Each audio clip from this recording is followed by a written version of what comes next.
Hello, and thanks for being here with us for today's episode. My name is Jillian Vorce, and I'm the host of the show. Here at One Handshake, we're about connecting people and creating opportunities. And if you've listened to any recent episodes, you'll know that mindset is a big piece of the puzzle. So today's guest encapsulates all of it, and I can't wait to dig in. But first, let me share a little bit about his background. Mike Gingerich is a wellness retreat leader and a coach and a philanthropist, and he's dedicated to helping people overcome stress, build strength, and live with lasting impact.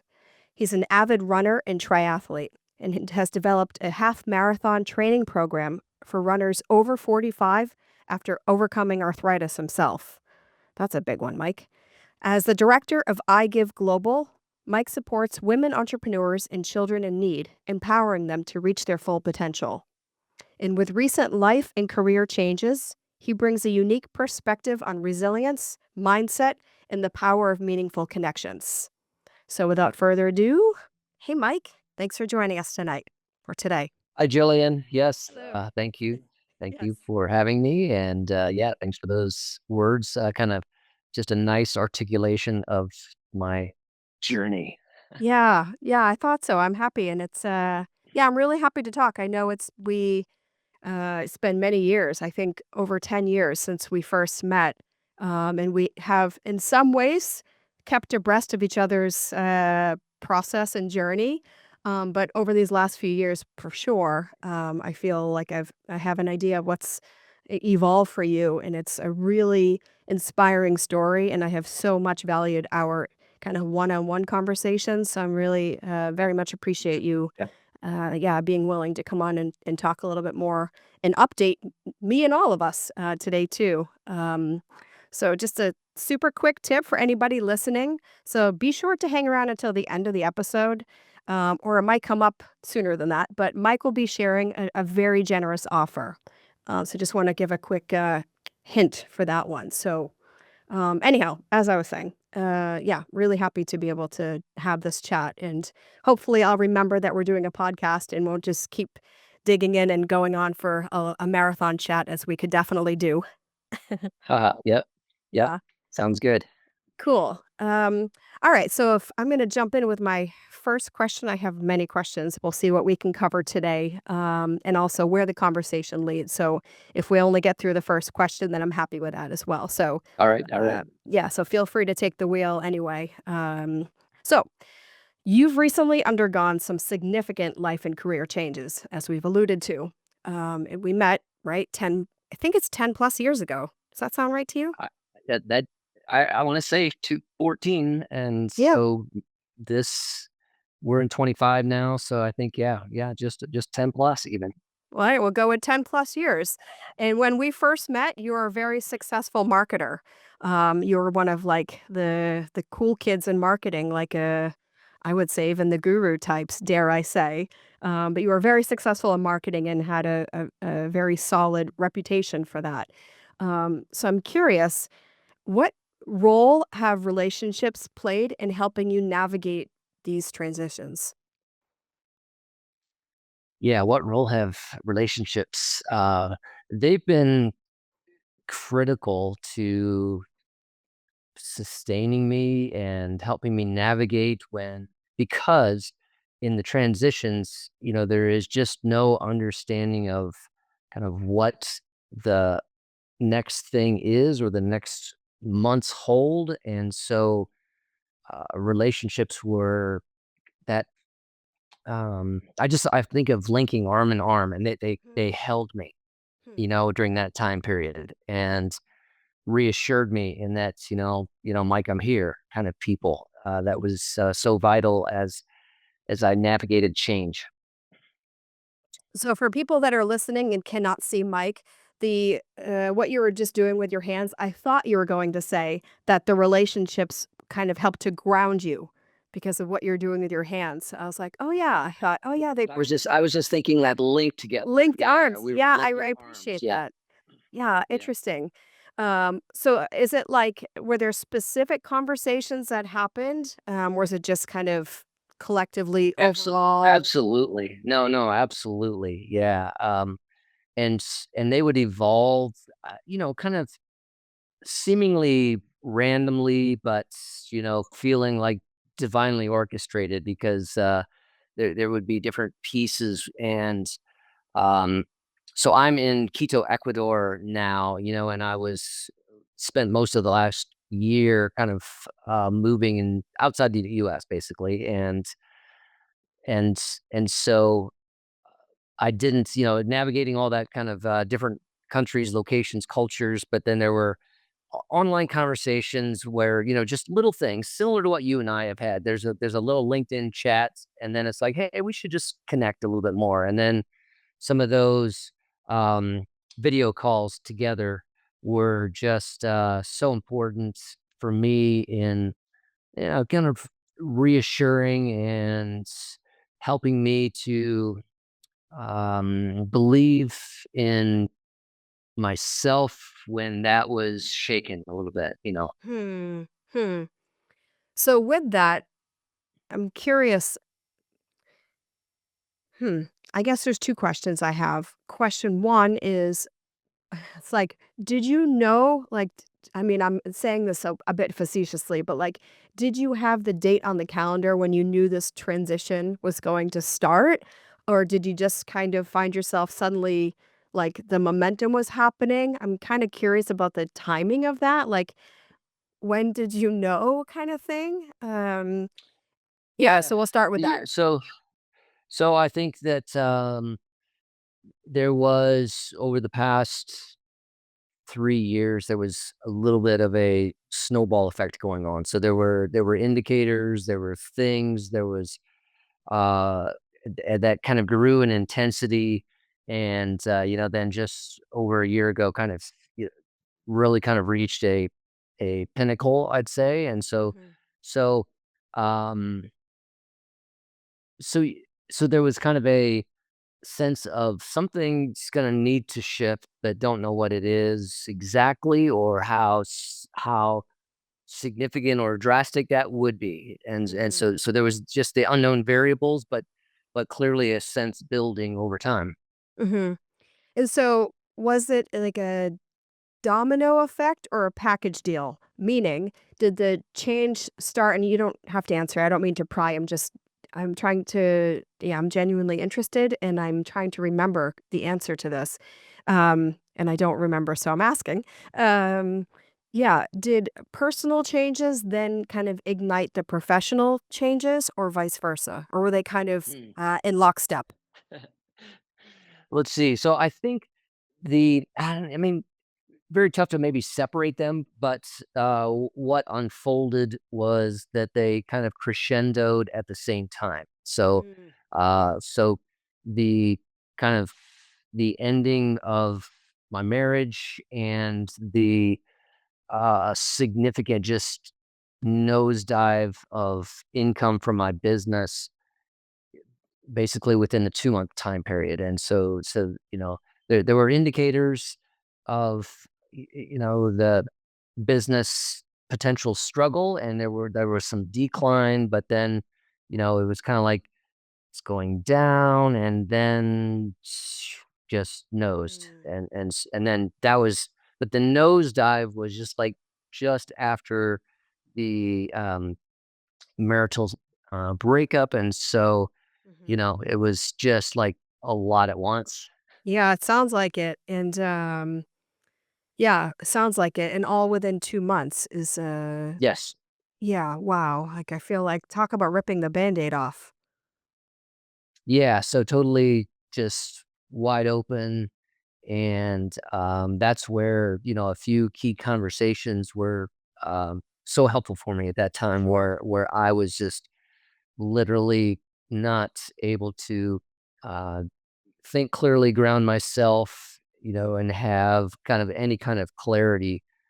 And I was kind of stuck in that point in time of the mind spinning and trying to, how do I get to a next versus just like, how do I be okay today? Yeah, sure. Well, I was going to ask the follow-up question is, 'cause we're talking about the people and relationships that were there. But then also, I'm presuming that mindset was also played a very vital role in this, the nosedive, but then kind of finding that pinnacle on the other side of the nosedive. So I'm Yeah. curious about the mindset piece. If you'd talk a little bit Yeah. about what that was like. Yeah, I think I look back to one key conversation with a friend who also had been through some significant life changes for himself and works in the coaching industry. And he kept kind of bringing me back to the present. And, Mike, what do you need right now? What can you do for yourself today? And are you okay today?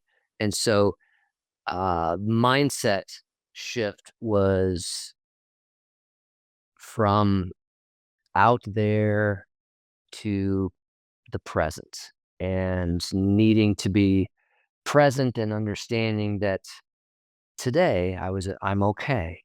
And even tomorrow, I have a plan for tomorrow. So mindset was trying to move from figuring out the future, the things for next month even, and just kind of bringing it back down to, "Are you okay today?" And if I could say, I am. Yes, I have a place to stay. I have food. I'm able to do some things. I have some people to talk to. I Mhm. am. And so that was the big mindset shift and I can still remember that conversation. I was in Costa Rica at that point in time. It was an online conversation, and I was, not in a stable and strong mental state, and he was just kind of able to help me come back down. Right now, this is all you need to worry about, Mike. You're Mhm. today, tomorrow, you're okay. Mhm. So it sounds to me also like kind of a shift from the head to the body. That's exactly right, and that was, a year ago was my journey and, deep dive into the whole understanding of nervous system regulation and just how much of, uh, what we think and what our responses are is not necessarily like starting in our brain, but it is starting in our nervous system, and that autonomic nervous system, the vagal nerve, and how that our nervous system is a collection. It's a massive database. It's a server, so to speak, of all of our previous experiences, and it always has a goal, keep us safe, so we try to, if we get too close to a hot stove and our hand jumps back, Mhm. right? And that's the nervous system responding and knowing and based on past data, hot things danger. And so it has this whole goal. And the deep dive into that was just how if we haven't processed things well in the past, this stuff gets stuck in our body, and then when something that it determines is a potential danger, like I don't know what to do in the future, or what am I going to do? The business has collapsed. Um, that can trigger a flight response, and that's Mhm. releasing stress hormones. It's all that, and that dysregulates our nervous system, and that ultimately then those hormones and that disruption in our body sends it up to our brain, and our brain is in that mode of based on our kind of our past, it's going to respond. Does it want to Mhm. fight? Does it want to flight? When what's happening in there? And so that was just a massive journey for me to dig into that and to understand my body a whole lot better. So then two follow-up questions to that. See if I can remember both of them. But one of them is, so I guess with the mindset piece, then to go back to that for a moment, do you think that you kind of always had that mindset, or do you kind of had to dust it off and exercise it a bit, or do you think you more so developed it through that nosedive and then kind of yeah, eventual pinnacle moment? I had to I had to learn a new way, I think, and I think that, I had to undo a lot of wiring that, was and literal wiring. We're talking, at the neural level of nerves to your brain, what's happening, communicating, and again, that's all kind of based on largely childhood experiences, because as a child, you don't have the developed brain ability to discern or to see outside of yourself and to reflect on an experience. It's just something that is happening to you. Your brain's not fully developed till you're what, 25, somewhere around there. But that capacity to reflect and think outside of yourself about yourself isn't, Mhm, there till maybe mhm, preteen years kind of piece. mhm, And so those other pieces you've just taken in, and those are kind of the our nervous system also is not in that mode of reflection. It's just in the mode of keep it safe. So I don't know if I've totally answered your question, but I think that it was I just had to understand what was and then begin building rewiring to what needed to be. hmm, hmm. So do you have new habits now? Either, yeah, I suppose mental or physical or spiritual or any type of habits or practices that Yeah. you apply to your life now that weren't even on the radar before all of these changes happened? Yeah, absolutely, absolutely. I think so. Being in touch, what I learned is just a few things that I learned. I learned that I wasn't in touch with my body. I basically just tried to suppress any feeling, any. If stress came up, it was just I was a push through type person, and if something came up that was painful, it was a suppress kind of person, and so I had to learn. Um, so I had to learn to slow down, and speed was always something that, I just did, and I had to learn that came from a place of trying to be approved, trying to, make sure I was safe, and so learning to slow down and recognize I could be safe here. So I think, I'm much more in tune now with my body. What's my body telling me? There's some kind of discomfort. Okay, why? And what's behind that?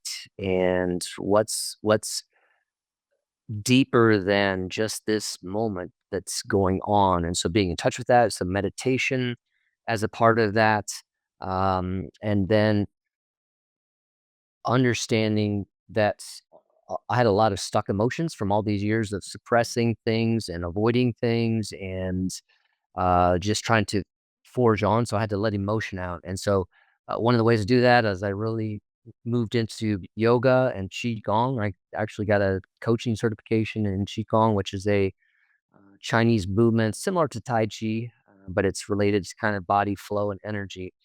And so basically, every morning I am starting kind of with a routine that's um, a body flow meditation. So it's not sitting still, but it is doing movements. And as I do those movements and I'm envisioning a flow, there's a meditation process that takes place. So it's not separating mind and body. It's bringing them together and saying, as I'm moving, a meditation is taking place that is bringing clarity and calmness to my mind.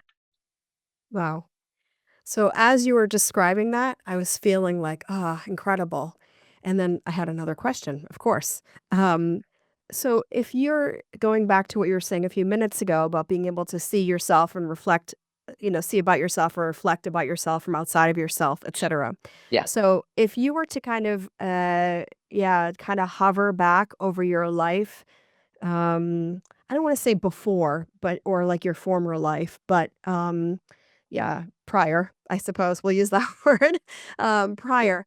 Um, Do you think that the you then would be shocked to hear you say these things about how you live now? Or do you think that you at that point would have felt um like um like a connection or familiarity or like a yearning? Hmm. I think possibly there would have been some yearning, because I think all along there was this, uh, understanding or questioning within, is this all there is, or is this the fullness of things? Is this, it feels like a intense race that never ends, and that's wearying. And so I think that that former would have kind of looked at now and said, okay, wow, I didn't know it needed to go that far. But I think there was a yearning. Hmm. Hmm. So we talk for a moment about how you see the relationship between kind of personal well-being and professional. Mm, I don't want to say professional success. I want to say professional fulfillment. Okay. Like the overlap of Yeah. those two, or how you see the interdependence of those two. Yeah. Yeah. So I think from my own experience, and looking back on that experience, uh, my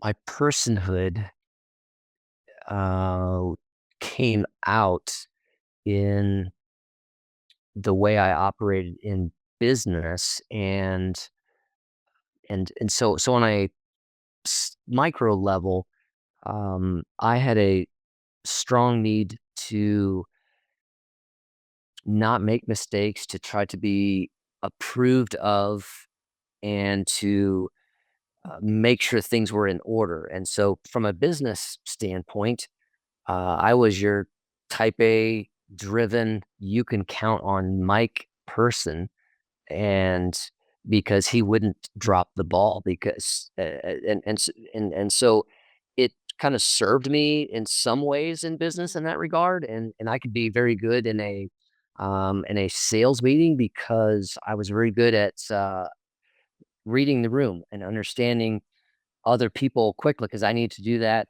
early on in my life as a way to be safe, and is this a safe situation? So I could read the room. So it served me in that regard, but it also led to a burnout. But the problem then between personal and business is, you just think the burnout is because there's a heavy workload, but it's not just number one, you've probably taken on some of that workload, so there's part of that you, but then number two, it was my response. Like, somebody else who did not have the kind of wiring that I did might have been able to not be burnout, and to have been at more of a level of peace doing the same things. Mhm. But my responses to those kind of client problems or whatever was intensified by my personal history.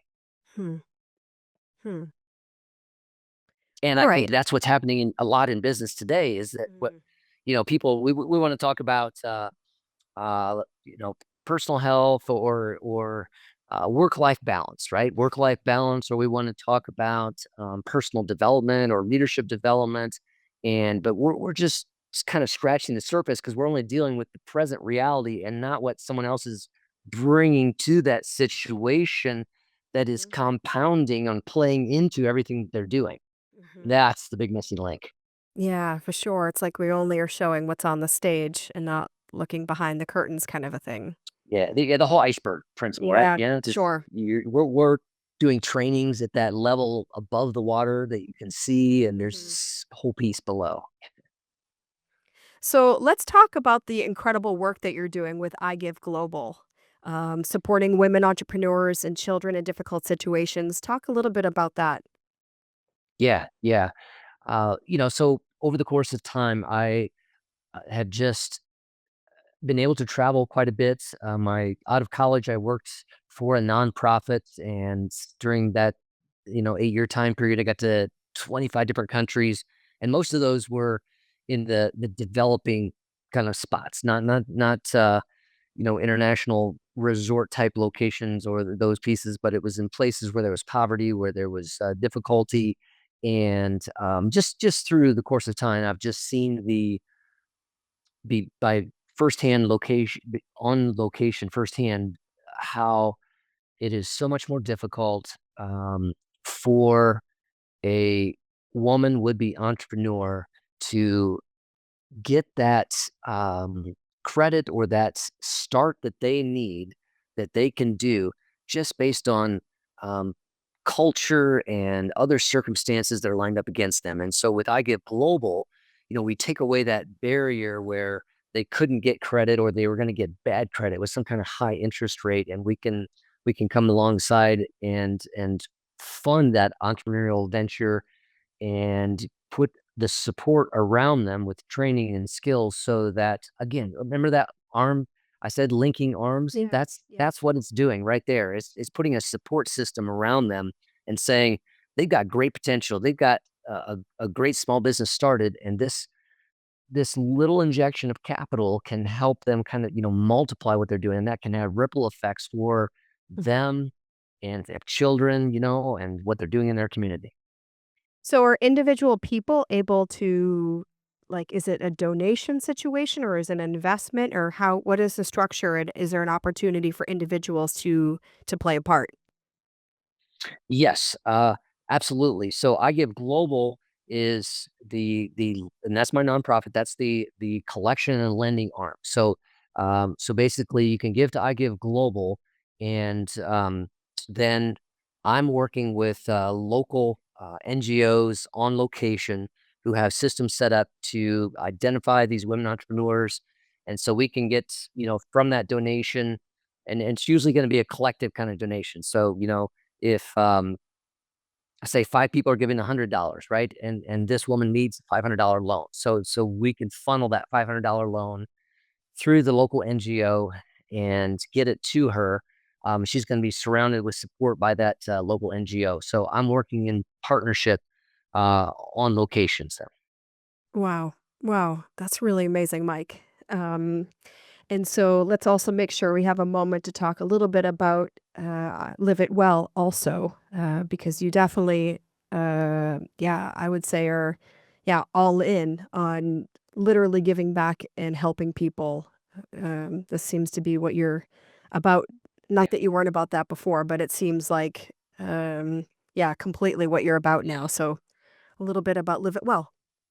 Yeah. So with Live It Well, my goal is to basically talk about that gap that I already mentioned here, and that is where people are that they're feeling stuck, and they're identifying, like, okay, I'm feeling burnout, or I'm feeling stress all the time, but they're beginning to get to the end of that and saying there must be something deeper going on here. Okay, so Live It Well is to help people understand and educate about our the dysregulation in our nervous system, and how that is all, this is stuck in our body, and we need to learn about that and be able to process some feelings and get some of that stuck emotion out through movements and find a new healthier way. What I like to say is, break out of urgency culture and have this a little bit of a slower life in our mind, in our body, that can just lead us into to be understanding who our authentic self is and walking in that. So Hmm. I do that through, number one, I'm retreats, but I'm hosting retreats. Let's see, we're looking at 4 this year in Ecuador, hopefully, where we kind of bring people away for that time away, and you can kind of get into a slower culture. We can, do some things that are part of this nervous system regulation, body mind tools that we can learn. I'm also leading a online group called Body Mind 30 currently, where we're doing that over a 30-day time period. We're doing some specific things to educate, to facilitate, to engage in those practices, and just more of that to come. Just kind of a passion to help people what I feel like is uncover who they truly are and to kind of break out of who they think they need to be just based on society and to understand what's going on inside of their bodies. Wow. And I think that relates to what I mentioned at the top of our chat today, that you have a quite generous offer for all listeners of the podcast, the 30-day online wellness program. Um, so you can chat about that for a moment, and then we'll put the details in the show notes, of course. Yeah, yeah, yeah. So so it's a 30-day journey. And so basically I'm delivering this online, and so you're waking up to an email and kind of talking through this process, and then so there every day there's an input, a little mini coaching piece, and then there's also a practice, whether that's breath work, and just as you said at the beginning there, is where Hmm. we need to take, so different types of breath work, how that can help our system. So we're learning to understand what our body is telling us, and then kind of help and feel those emotions and move those emotions through to bring mental clarity. And so there's different practices that are part of that. So we kind of walk through a journey in 30 days of kind of understanding and getting in touch with ourselves, to understand kind of that nervous system and the body keeps score, which is what I like to say, and to ultimately, how do we begin to move forward, to integrate practices, and to think about who we truly are and not who we think we need to be based on Hmm. societal expectations. So it's a journey that way with inputs and videos, practices to do. Well, I really I love being able to have this chat with you today, because I feel like it went through all the elements. It talked about kind of the mindset. We talked quite a bit about the mindset of transformation. And I think that's applicable to really all of us at one time or another, right? So it's kind of the mindset of transformation, personal and professional, in your case. And I've also experienced it or am experiencing it. But they also talked a lot about kind of the mechanics and some tangible tools, and frameworks and things that also helped you through, everything from the yoga and the meditation practice, to the 30-day program that you have now created, etc. So I really appreciate being able to talk and kind of cover the full spectrum, and then hitting on the personal side as well as the professional side and the evolution there. So before we wrap up, anything that we didn't get to today, or any closing words of wisdom? I think I would just invite people to take a pause for themselves, and what I like to say is do a body scan. Just you're trying to get in touch with uh, that there's wisdom in your body, and it's telling you things. And even some of our chronic illnesses, headaches, and sleeplessness, and all those kind of pieces.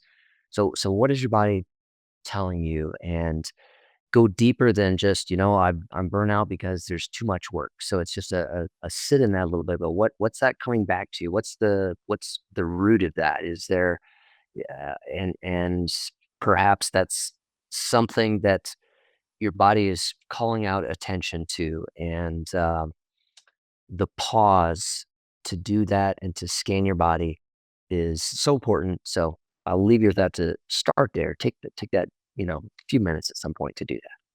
Super. Okay, and then we'll include the links also in the show notes for people to be able to find you online as well. So we'll be sure to do that. Um, All right, well, then let's put a bow on this chat. And I think I've mentioned it several times. So, at the risk of sounding redundant, Mike, thank you so much for your time. And also, I want to say courage and presence today, and just willingness to be open and share in this way. I really appreciate it. And I think it's funny when we first kind of, I suppose, reconnected, I don't know, maybe 2 years ago? Maybe 2 years ago or a year and a half ago, somewhere around there. Yeah. Yeah, probably we weren't anticipating that this day would be happening right now as we are, and I love that. I love to be curious and, yeah, to see how relationships can evolve and to be able to see transformation happening for people that you care about. So I'm really happy to see what's going on with you in the direction you're going in. I think the work you're doing is amazing. So um, yeah. So thank you, Mike. Thank you. And yeah, for everybody listening, you know where to find us. We're at One Handshake. And we hope you'll, yeah, leave us a review for this podcast today, or check us out a future event, or come check out our platform. All right. Until the next time, over and out.